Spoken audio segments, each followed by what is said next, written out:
Hi everyone, my name is Teguh Adrian.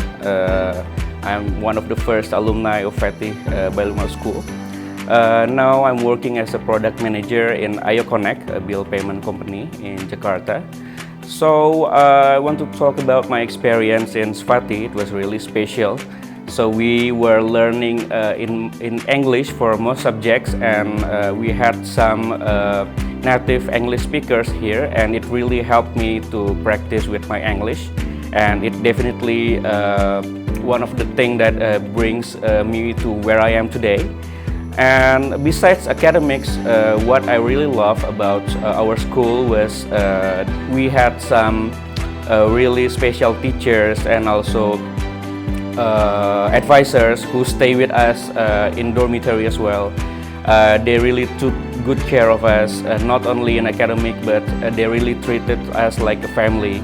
And I think that's what differentiates Fatih to most of other schools.